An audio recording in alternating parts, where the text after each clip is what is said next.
Greetings. I'm Evan Heckman, and with me today is Kendra Akridge. Welcome to episode 11 of our 10 Minutes Till series.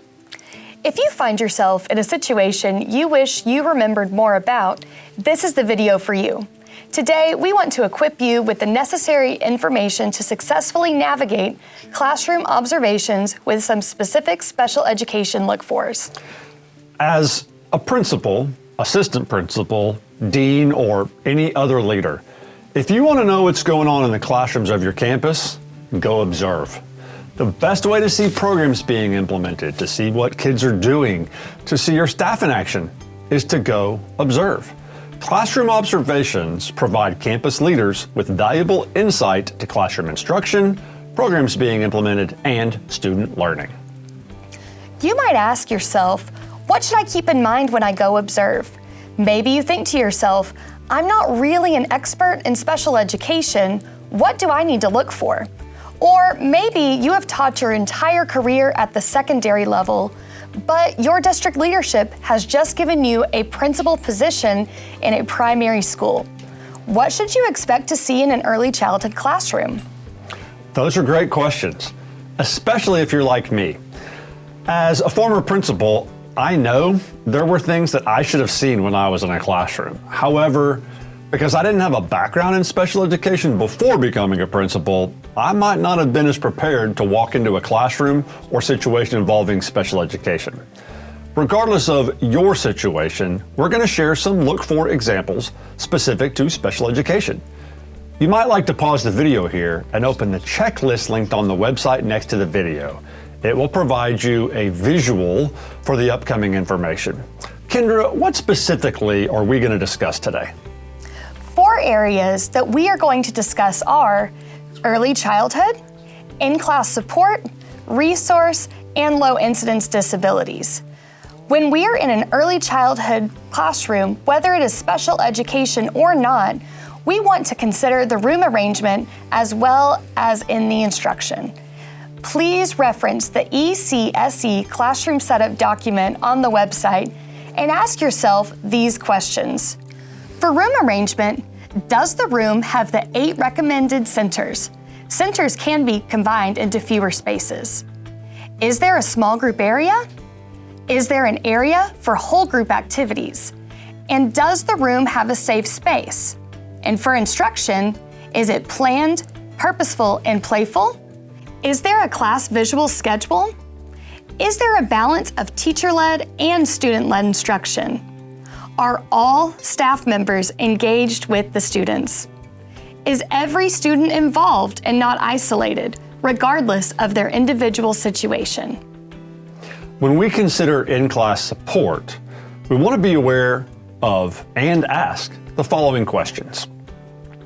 Is there a second staff member in the room? If so, what's that person doing?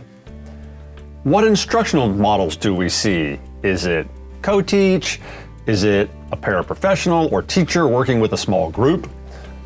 What's on the students' desks? Are there accommodations visible? Are the students self-accommodating or being assisted by a staff member? Inclusion/in-class support happens in the gen ed classroom based on what is happening around what we just mentioned. When we observe a resource classroom, we want to ask the following questions.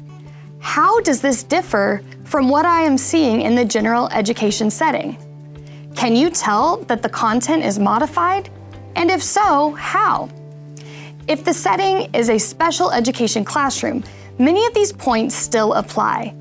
The difference is that the students will typically have modified content as stipulated in their IEPs, and a more restrictive environment is necessary.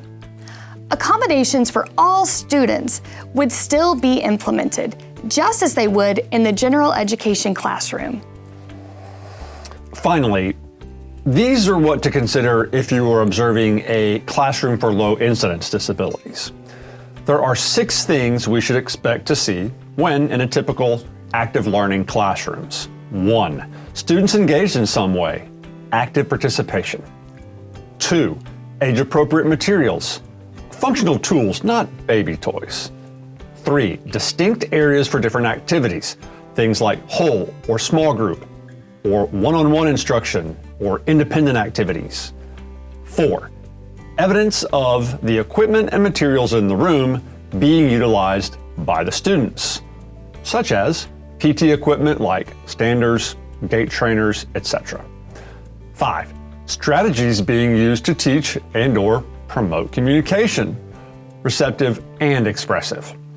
And 6, schedules/routines. Whole class and student specific are referenced and maybe object schedules, tactile schedules, or picture schedules. While we have discussed areas with the focus on special education, much of the information can be helpful for all students. For more information related to these areas, feel free to click on the resource links on our webpage at region10.org. Also, we at Region 10 are happy to help with any related questions and will connect you with one of our experts. That's all for today. Thanks for watching. We hope this was helpful and hope you will contact us if you need additional information or support. For information on this topic, please reference the resource links on our website. Thanks again, and as always, we recommend consulting your local special education director.